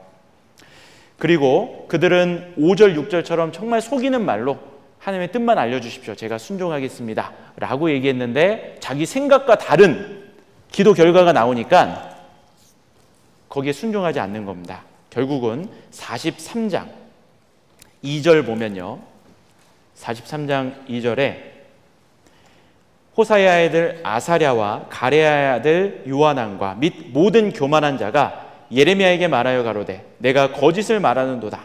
우리 하나님 여호와께서는 너희는 애굽에 거하려고 그리로 가지 말라고 너를 보내어 말하게 하지 아니하셨느니라. 그거 하나님의 뜻이 아니다. 예레미야 너가 거짓말하는 거다 하면서 그걸 도무지 받아들이지 않고 결국은 애굽으로 내려가 버립니다. 자, 보면 우리가 마치 하나님의 뜻을 구하는 것처럼 나오지만 마음속에 이미 결정을 해놓고 자기 뜻과 맞지 않는 어떤 결과가 나오면, 선택지가 나오면 그 하나님의 뜻이 아니라고 하면서 결국은 자기 생각대로 자기가 정한 대로 행하는 그런 모습, 그 모습도 합당하지 않고 하나님의 인도하심을 받을 수가 없습니다. 그런데 올바른 것은요, 하나님께 먼저 기도하고 하나님의 응답이 나오면 그 응답에 그대로 하나님의 뜻이라 여기고 순종할 때 그러면 하나님의 인도하심을 100% 받게 됩니다. 그런 사람이 있었습니다. 성경에 보면 언제나 하나님께 물어봤고 그리고 하나님이 대답해 주시는 그대로 순종해서 하나님의 인도함을 받았던 사람이 있어요. 대표적인 사람 누굴까요? 네, 바로 다윗이었습니다. 하나님의 마음에 합한 사람 다윗. 그래서 다윗의 성경에 나온 기록들을 읽어보면 반복적으로 표현되는 말씀이 뭐냐면 다윗이 여호와께 묻자와 가로되, 다윗이 여호와께 물어 가로되, 하나님께 물어봤다는 표현이 반복적으로 나옵니다. 다윗은 어떠한 상황들 속에서 물어봤고 그리고 그대로 행했는지 생각을 해보면 우리 또한 어떠한 상황 속에서든 하나님께 묻고 행할 것을 또 교훈받아 볼 수 있거든요. 여기 사무엘상 23장을 한번 보겠습니다. 사무엘상 23장. 자, 다윗은 노 아멘, 노 액션이 완전히 체득화된 사람이에요. 그의 삶 가운데 정말 항상 하나님께 묻고 하나님 뜻대로 행한 사람입니다. 사무엘상 23장. 자, 2절부터 보겠습니다. 1절부터 보겠습니다. 1절에 보면 이때는 다윗이 사울 왕에게 쫓겨다니고 있는 상황이었거든요. 네, 23장 1절에 보면 혹이 다윗에게 고하여 가로되 보소서 블레셋 사람이 그일라를 쳐서 그 타작마당을 탈취하더이다. 그일라라는 이스라엘 땅을 블레셋 사람이, 이방 민족이 침략해가지고 탈취하고 있는 거예요. 자, 그 소식을 다윗이 들었습니다. 다윗은 지금 아직 왕이 안 됐고 사울에게 쫓겨다니는 신세였거든요. 그때 다윗은 하나님께 물어봅니다. 2절, 이에 다윗이 여호와께 묻자와 가로되 내가 가서 이 블레셋 사람을 치리이까? 물어보죠. 주님의 뜻이 나타납니다. 여호와께서 다윗에게 이르시되 가서 블레셋 사람을 치고 그 일날을 구원하라 하시니. 자, 하나님의 뜻이 나타났죠. 그래서 이제 하나님의 뜻대로 행하려고 그 일날을 도와주려고 가려고 했는데 이 다윗과 함께한 사람들이 그걸 또 반대하고 나선 거예요. 3절에 보면요, 3절에 다윗의 사람들이 그에게 이르되 보소서 우리가 유다에 있기도 두렵거든 하물며 그 일날에 가서 블레셋 사람의 군대를 치는 일이리까. 지금 우리도 사울에게 쫓겨다니고 있는 신세인데 우리가 누굴 돕겠습니까? 우리 코가 석자 아닙니까? 그 다윗과 함께하는 사람들이 이걸 반대를 한 거예요. 자, 그때 다윗은 그 일날을 도와야 되겠다는 마음은 있었는데 하나님은 도우라고 했거든요. 근데 주변 사람들이 그걸 만류하고 있습니다. 지금 상황이 여의치 않다고 막아서고 있어요. 그때 다윗은 어떻게 해야 될까요? 또 기도합니다. 4절 보면 다윗이 여호와께 다시 묻자온대 여호와께서 대답하여 가라사대 일어나 그 일나로 내려가라. 내가 블레셋 사람을 내 손에 붙이리라 하신지라. 또 가라는 하나님의 뜻이 나타납니다. 그리고 결국 가는 거예요. 다윗은 자기 생각대로 한 게 아닙니다. 주변 사람들의 의견대로 행한 것도 아니에요. 오직 하나님의 뜻대로 행한 거죠. 하나님의 뜻이 제일 중요한 겁니다. 내가 하고 싶은 게 있어도 또 주변에서는 그 상황이 여의치 않다고 만류하더라도 제일 중요한 것은 내 생각도 아니고 내 옆에 있는 사람의 생각도 아니고 제일 중요한 것은 하나님의 뜻입니다. 하나님의 뜻이 어디 있는지 계속 기도하잖아요. 그 가운데 하나님의 뜻대로 행하는 겁니다. 이것이 노 아멘, 노 액션이에요. 그래서 내 생각이나 다른 사람의 생각보다 하나님의 뜻을 앞세우는 것, 그것이 하나님의 인도함을 받는 비결입니다. 자, 그러다가 결국은 다윗이 그 일날을 도와서 구원했습니다. 블레셋을 물리쳤어요. 그 일날 성 사람들 입장에서는 다윗이 너무 고마웠겠죠. 이렇게 와가지고 우리를 건져줘서 너무너무 고맙습니다. 자, 그런데 사울이 지금 다윗을 쫓고 있는 상황이었죠. 사울이 그 소식을 들은 겁니다. 다윗이 그 일라 성에 있다라는 소식을 들은 거예요. 그래서 사울이 이제 군사들을 파견해서 그 일라에 있는 다윗을 잡으려고 사람들을 보내고 이끌고 쫓아오는 겁니다. 자, 그때 그 일라 사람들은 과연 사울이 다윗을 잡으러 올 때 사울 왕 앞에 다윗을 내어줄 것인가, 아니면 끝까지 다윗을 보호해주고 다윗을 지켜줄 것인가. 다윗의 은혜를 입었던 그 일라 사람들이 그렇게 쉽게 다윗을 배반하고 왕이 다윗을 잡으러 왔다 그래서 다윗을 그냥 내어주는 것, 그것을 좀 생각하긴 쉽지 않고 다윗 입장에서도 내가 도와줬는데 이들이 나를 보호해 줄 거다 하고 그들을 의지할 수도 있었을 겁니다.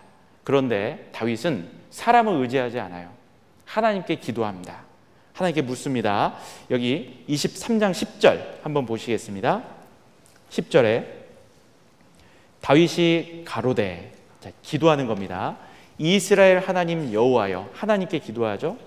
사울이 나의 영고로 이 성을 멸하려고 그 일나로 내려오기를 꾀한다함을 주의 종이 분명히 들었나이다. 자, 소식을 들었어요. 그리고 기도하는 겁니다. 그 일나 사람들이 나를 그의 손에 붙이겠나이까? 주의 종의 들은 대로 사울이 내려오겠나이까? 이스라엘 하나님 여호와여, 원컨대 주의 종에게 일러 주옵소서. 여호와께서 가라사대 그가 내려오리라. 다윗이 가로되 그 일나 사람들이 나와 내 사람들을 사울의 손에 붙이겠나이까? 여호와께서 가라사대 그들이 너를 붙이리라. 자, 하나님께서 이렇게 알려주신 거예요. 이런 상황 속에서 다윗은 그 일나 사람들을 의지하고 그냥 그곳에 머물러 있었을 수도 있었을 겁니다. 그런데 사람을 의지하는 것이 아니라 하나님께 묻고 하나님께 의지했던 거죠. 그래서 우리가 믿고 의지할 대상은 하나님이시라는 것도 우리에게 일깨워 주는 겁니다. 내가 저 사람은 날 배신하지 않을 거야, 저 사람 날 지켜줄 거야 하고 사람을 믿고 기도하지 않고 선택했다가 좀 실수할 수 있습니다. 그러나 다윗처럼 사람을 의지하는 것이 아니라 하나님께 기도하고 묻고 나아가면 가장 좋은 길로 인도해 주시죠. 그리고 나서 다윗이 계속 쫓기는 상황 속에서 시글락이라는 도시 가운데 다윗이 머물러 있었을 때가 있습니다.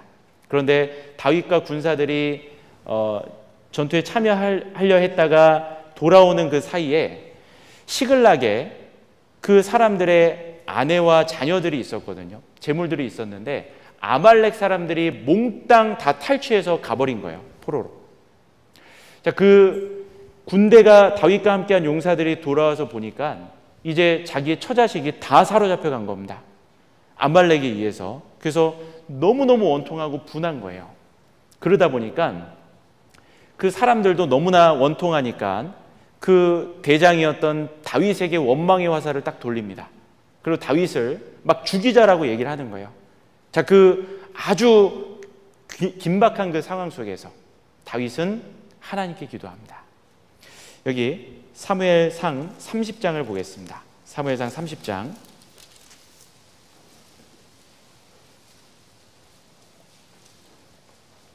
30장 1절을 보겠습니다.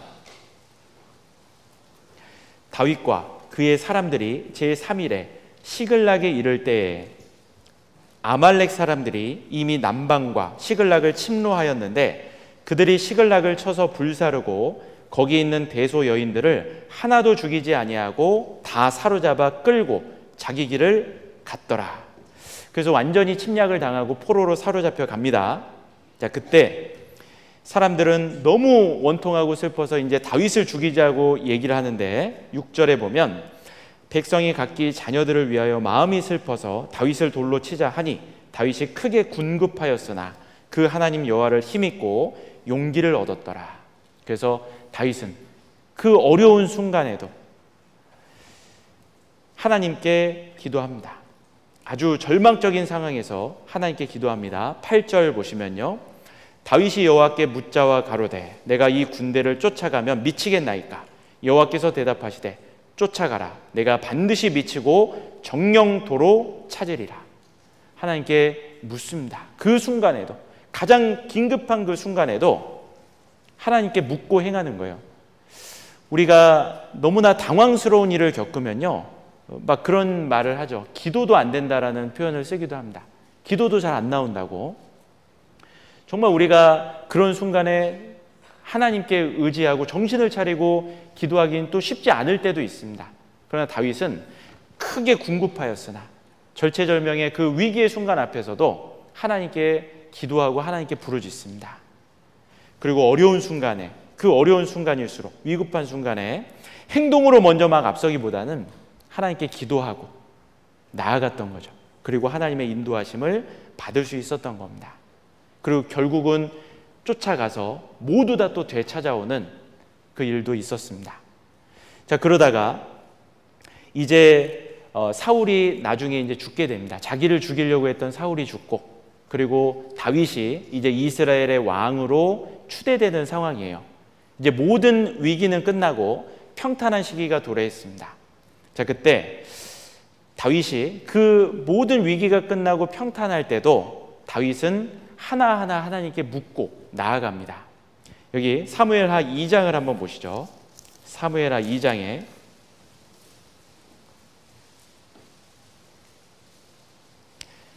사울이 죽고 다윗이 왕이 되는 순간에 2장 1절 보시면요, 2장 1절 같이 한번 읽겠습니다.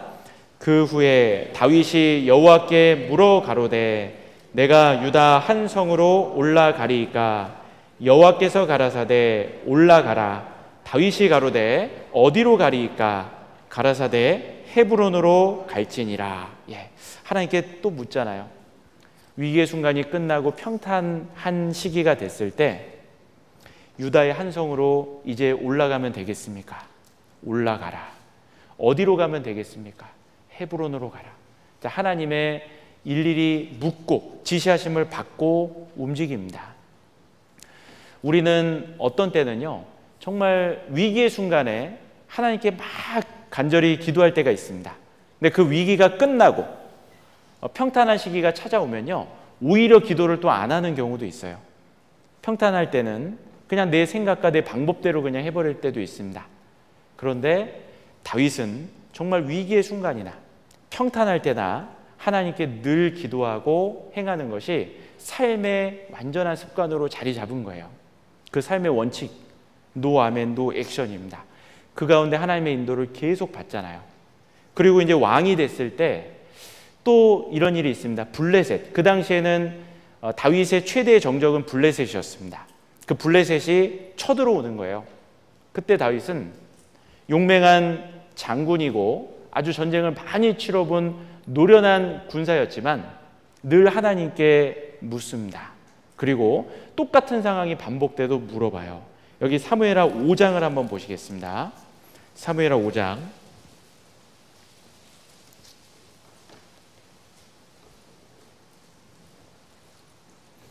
18절을 한번 보겠습니다. 사무엘하 5장 18절 말씀. 블레셋 사람이 이미 이르러 르바임 골짜기에 편만한지라. 자, 블레셋 사람이 르바임 골짜기로 쳐들어옵니다. 그때 다윗은 하나님께 묻죠. 19절. 다윗이 여호와께 물어 가로되 내가 블레셋 사람에게로 올라가리이까?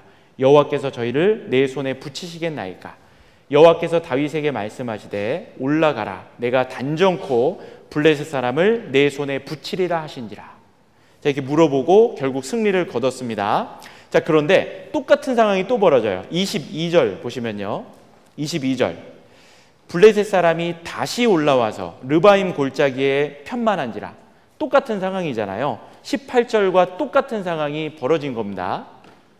그때 18절 상황에서 다윗은 하나님께 물었고 결국 나아가서 전쟁에서 승리했습니다. 그런데 또 똑같이 블레셋이 르바임 골짜기로 쳐들어왔어요. 저번이랑 똑같네. 그러면 그대로 또 나가서 싸우면 되잖아요. 근데 다윗은 똑같은 상황에도 또 물어봅니다. 23절. 다윗이 여호와께 묻자온대 가라사대 올라가지 말고 저희 뒤로 돌아서 뽕나무 숲을 맞은편에서 저희를 엄습하되 뽕나무 꼭대기에서 걸음 걷는 소리가 들리거든 곧 동작하라. 그때 여호와가 내 앞서 나아가서 블레셋 군대를 치리라 하신지라. 또 물어보잖아요. 같은 상황인데. 근데 이때는 또 하나님이 다른 작전을 또 알려주십니다. 자, 상황은 똑같으면 우리는 저번이랑 똑같은 상황이면 그대로 하면 되겠지 하고 우리는 그냥 습관처럼 해버릴 때가 많이 있습니다.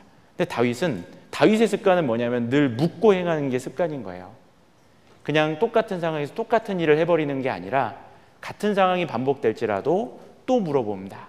이번에 하나님의 뜻이 어디 있는지. 우리는 무슨 일을 할 때 그때 이렇게 했으니까 이번에도 이렇게 하면 되겠지 하고 기도 없이 해버리는 경우가 있습니다. 그런데 다윗은 그때는 이러했지만 이번에 하나님의 뜻이 어떤지 또 물어보는 거예요. 다윗이 왜 하나님의 마음에 합한 사람이 됐고 이스라엘의 가장 존경받는 왕이 될 수 있었느냐면 바로 이렇게 하나님께 늘 묻고 하나님이 말씀하시는 그대로 행했기 때문에 하나님의 인도하심을 받고 아주 훌륭한 신앙인이 됐고 왕이 될 수 있었던 겁니다. 우리도 하나님의 인도하심을 받으려면 이렇게 노 아멘 노 액션이 우리의 삶의 원칙이 되고 하나님의 인도하심을 그래서 받을 수 있다라는 겁니다. 그래서 기도는 하나님의 인도하심을 받게 해주는 놀라운 능력입니다. 그리고 기도는 우리가 기도할 때 하나님의 능력을 경험할 수 있습니다. 자, 우리는 능력이 없지만 하나님에겐 능력이 있습니다. 우리는 그 하나님의 능력을 경험해야 되거든요. 우리 힘으로 하는 것이 아니라 하나님의 능력으로 해야 됩니다. 그 하나님의 능력을 경험하기 위해서는 우리는 기도해야 됩니다. 우리 힘으로 할 수 없는 것들이 너무나 많이 있습니다. 근데 그 모든 것들을 우리가 할 수 있는 것은 주님의 능력이라면 할 수 있어요. 보면 기도한다는 것은요, 하나님 앞에 자신의 연약함을 인정하고 하나님을 의지한다는 가장 강력한 표현이 기도하는 겁니다. 어떤 사람이 기도하겠습니까? 자신의 연약함을 아는 사람이 기도합니다. 어떤 사람이 기도하겠습니까? 하나님의 능력을 믿는 사람이 기도합니다. 그래서 기도하는 사람의 마음에는 이런 마음이 깔려 있는 거예요. 하나님, 저는 할 수 없습니다. 자신의 연약함을 알고 있는 겁니다. 그런데 하나님께 왜 기도합니까? 하나님은 하실 수 있습니다. 하나님의 능력을 믿으니까 기도하는 거죠. 그 사람에게 하나님은 능력을 나타내 보여주시는 거예요. 역대하 16장을 찾아보겠습니다. 역대하 16장.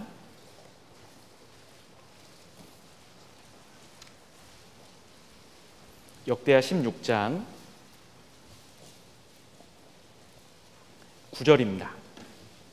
역대하 16장 9절. 16장 9절 말씀. 제가 읽겠습니다. 여호와의 눈은 온 땅을 두루 감찰하사 전심으로 자기에게 향하는 자를 위하여 능력을 베푸시나니. 자, 하나님은 능력 전능하시잖아요. 그 전능하신 능력을 누구를 위해서 베풀어 주시냐면 전심으로 자기에게 향하는 그 사람을 위해서 하나님은 능력을 사용하십니다. 우리가 마음을 다해서 전심으로 하나님께 기도하고 나아가는 그때 주님은 우리에게 능력을 부어주십니다. 온 땅을 두루 감찰하고 있습니다. 지금도 하늘에서 내려다보고 있습니다. 그리고 전심으로 하나님께 의지하고 자신의 연약함을 인정하고 하나님의 능력을 믿음으로 갈망하는 그 사람에게 하나님의 능력을 부어주십니다. 오직 여호와를 앙망하는 자는 새 힘을 얻으리니. 새 힘을 얻는 거예요. 이스라엘 땅에 많은 전쟁들이 있었습니다. 이스라엘의 전쟁은 자기 힘으로 싸우는 전쟁이 아닙니다. 오직 자신의 연약함을 인정하고 하나님께 기도할 때 승리하는 전쟁들이었거든요. 남유다의 아사 왕은 구스 사람 세라가 군사 100만과 병거 300승을 끌고 올라왔을 때 하나님께 기도했습니다. 하나님이여, 강한 자와 약한 자 사이에는 주밖에 도와줄 리가 없사오니 우리 하나님이여 우리를 도와주십시오. 자신의 연약함을 인정하고 하나님의 능력을 구했을 때 하나님은 능력을 주셨고 전쟁에 승리케 해주셨습니다. 그 이후에 여호사밧 왕도 연합군이 쳐들어왔을 때 자기 힘으로는 도무지 싸워서 승리할 수 없는 그 적군 앞에서 하나님께 나아가서 기도했습니다. 온 백성이 함께 기도하게 했습니다. 그리고 하나님께 나아가서 우리 하나님이여, 우리를 치러오는 이 큰 무리를 우리가 대적할 능력이 없고 어떻게 할 줄도 알지 못하옵고 오직 주만 바라보나이다. 오직 주님만 바라봅니다. 라고 기도할 때 하나님은 선지자를 보내서 응답을 해주셨습니다. 이 전쟁이 너에게 속한 것이 아니라 나에게 속한 것이니라.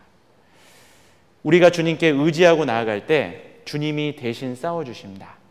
그리고 그 전쟁에 싸우지도 않고 승리를 했어요.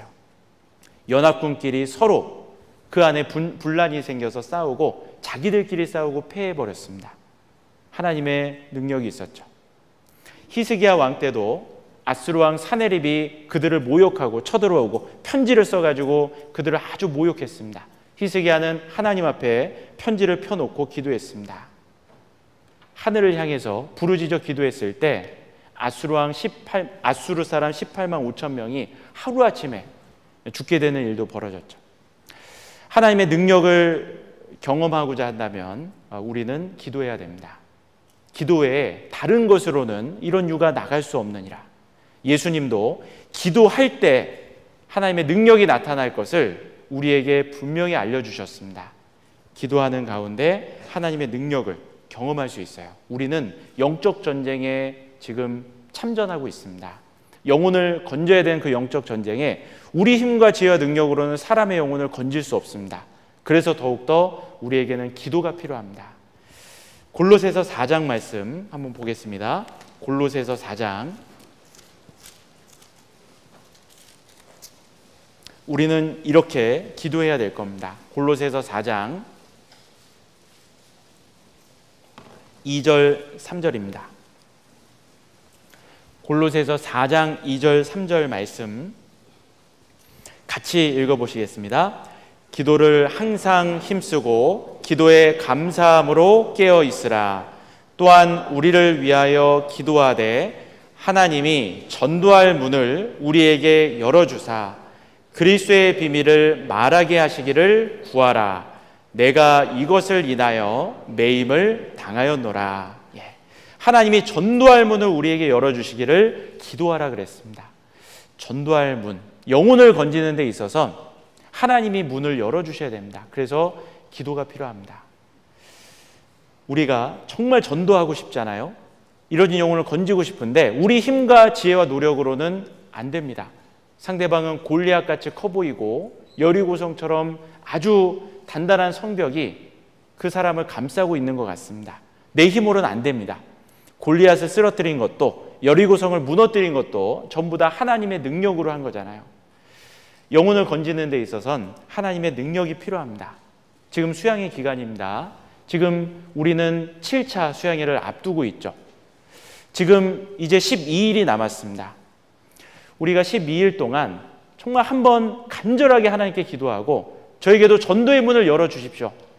우리 가족들, 친구들, 이웃들 그 사람 전도하고 같이 수양회장 가가지고 말씀 앞에 서게 하고 싶다고 하나님께 간절히 기도하고 전도의 문을 열어달라고 기도하면 한 사람 안 붙여주시겠습니까? 하나님께서 반드시 붙여주실 겁니다. 지금부터 간절히 기도하고 우리가 나아간다면 수양회 아직 남은 기간, 아직 늦지 않았습니다. 한 사람이라도 3박 4일 못 가면 2박 3일이라도 2박 3일 못 가면 1박 2일이라도 아니면 하루라도 가서 말씀 듣고 상담하고 그 가운데 수양이 어떻게 진행되는지 그 모습만 보더라도 전도하는데 마음을 많이 열고 올 수 있습니다. 정말 간절히 기도하면 우리도 한 사람 꼭 수양회장으로 인도할 수 있습니다. 아직 늦지 않았습니다. 끝나지 않았습니다. 간절히 기도하는 가운데 하나님의 능력을 한번 경험해 보시기 바랍니다. 아직까지 수양에 모시고 가실 분이 없는 분들도 늦지 않았습니다. 그리고 기도는 다른 사람을 도와주는 가장 큰, 가장 좋은 방법이 바로 기도입니다. 우리는 다른 사람들을 도와야 되잖아요. 또 돕고 싶잖아요. 그런데 우리는 돈도 없고 힘도 없고 아무것도 없는데 내가 다른 사람을 뭘 어떻게 도와줍니까? 물론 돈 있는 사람, 힘 있는 사람은 도와줄 수 있습니다. 그런데 가장 큰 도움은 바로 기도의 도움입니다. 기도는 하나님의 보좌를 움직여서 하나님으로 하여금 그 사람을 돕도록 해주는 바로 그 능력이 기도에 있는 거예요. 우리가 다른 사람 돕고 싶잖아요. 내 힘으로는 못 도와준다면 가장 강력한 도움, 기도의 도움을 우리가 기도로서 도와줄 수 있습니다. 사실 눈에 보이는 하나님의 역사는 보이지 않는 기도의 결과라고 할 수가 있습니다. 이스라엘 민족이 광야에서 아말렉과 싸울 때 여호수아는 칼을 들고 아말렉과 전장에 투입이 됩니다. 그때 모세는 아론과 훌과 함께 산꼭대기에 올라가서 하늘을 향해서 손을 들고 기도를 했습니다. 그때 우리 그 말씀 기억나시죠? 모세가 손을 들면 이스라엘이 이기고 손을 내리면 아말렉이 이겼습니다. 여호수아의 그 눈에 보이는 칼날의 전쟁은 보이지 않는 그 모세의 기도 전쟁의 결과였던 거예요. 지금도 마찬가지입니다. 지금은 눈에 보이는 것은 앞장서서 무슨 일이 벌어지는지 그것만 보이고 뒤에서 누가 기도했는지는 아직 보이지 않습니다. 그런데 하나님 앞에 가면 전부 다 드러나게 될 거예요. 누가 기도했는지. 그리고 하나님의 역사가 나타났다면 누구의 기도로 말미암아 그 역사가 나타났는지 하나님은 다 우리에게 알려주실 겁니다. 그리고 영광을 주실 거예요. 기도는 강력한 힘이 있습니다. 그 힘을 아는 사람들은 기도 부탁을 하는 거예요. 다니엘도 어려운 위기의 순간에 세 친구에게 달려가서 기도 부탁을 했습니다. 에스더도 자기 민족을 위해서 왕 앞에 나아가기 전에 모르드게와 유대인들에게 기도 부탁을 했습니다. 바울도 서신서 곳곳마다 나를 위해서 좀 기도해 달라고 기도 부탁을 했습니다. 기도의 능력을 아는 사람, 기도 부탁을 합니다. 그리고 기도의 능력을 아는 사람, 기도로 돕습니다. 자, 우리가 이번에 수양의 기간에 너무나 안타깝게도 코로나가 확산되는 바람에 부득이하게 참여를 못하시는 분들도 생기게 됐습니다. 그러나 그분들은 부득이하게 참석 못한다고 수양회와 전혀 관계없는 게 아닙니다. 기도로 도울 수가 있습니다. 기도로 도울 수 있어요. 전장에 나가서 싸운 자의 분깃이나 소유물 곁에서 소유물을 지킨 자의 분깃이나 같이 분배하라고 성경은 말씀하고 있습니다. 우리가 수양회장 가서 땀을 흘리면서 봉사를 하고 전도의 현장에서 함께하는 그분들에 대한 하나님의 상급도 있을 겁니다. 그러나 보이지 않게 남아서 하나님께 간절히 기도하고 하나님께 기도로 도왔던 그 모든 성도님들에게 주시는 은혜와 상급도 분명히 있습니다. 남아서 정말 간절히 기도하는 그 기도로 말미암아 수양회장이 더 큰 복음의 역사가 일어날 수 있습니다. 우리가 기도로 돕는 겁니다.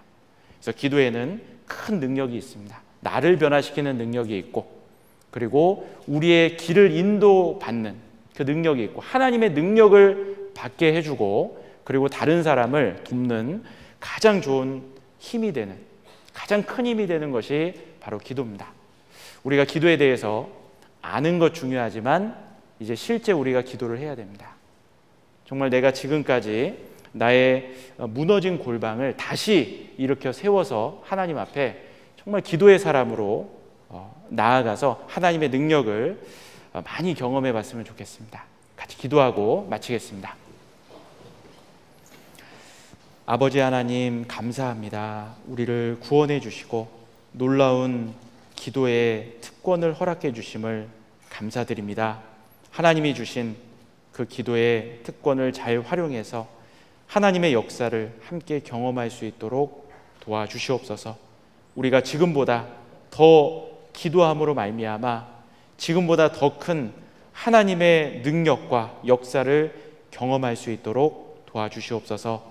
수양회가 한창 5차 수양회 진행 중에 있습니다. 귀한 영혼들 구원받을 수 있도록 도와주시고 다가오는 중고등부 수양회 또 7차 학예 수양회까지 주님의 선한 인도하심 가운데 능력을 나타내 보여주시기를 기도합니다. 우리 수원교회 성도님들 더욱더 한마음과 한뜻으로 기도하는 가운데 주님의 역사를 함께 경험하게 도와주시옵소서. 이후의 모든 시간도 주님께 맡기고 의지합니다. 언제나 우리를 사랑하시는 예수님의 이름으로 기도드렸습니다. 아멘. 은혜 찬송 155장 같이 하시겠습니다.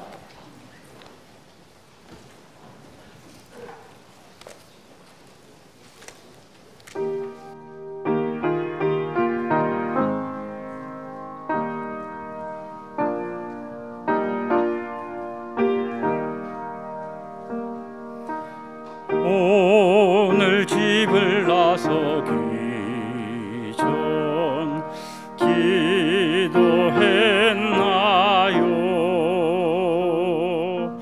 오늘 받은 종 위해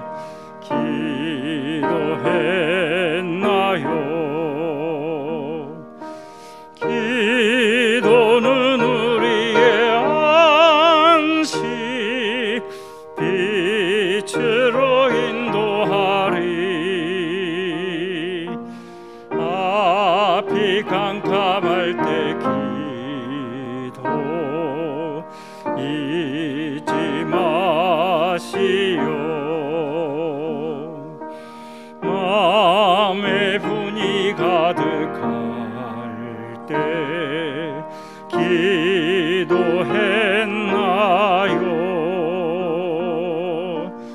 나의 앞길 막는 친구 용서했나요? 기도는 우리의 안식 빛으로 인도하리. 앞이 캄캄할 때 기도 잊지 마시오.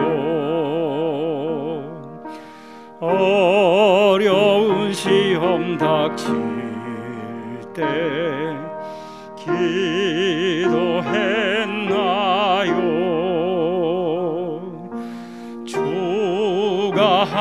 죄 당하시면 능히 이기리.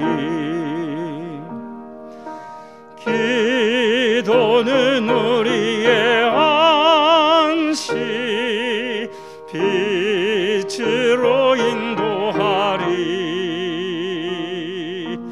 앞이 캄캄할 때 기도 잊지 마시오. 나의 일생 다가도록 기도하리라.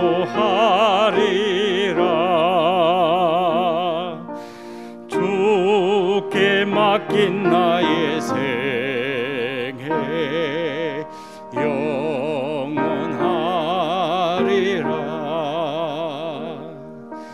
기도는 우리의 안시 빛으로 인도하리. 앞이 캄캄할 때 기도 잊지 마시오.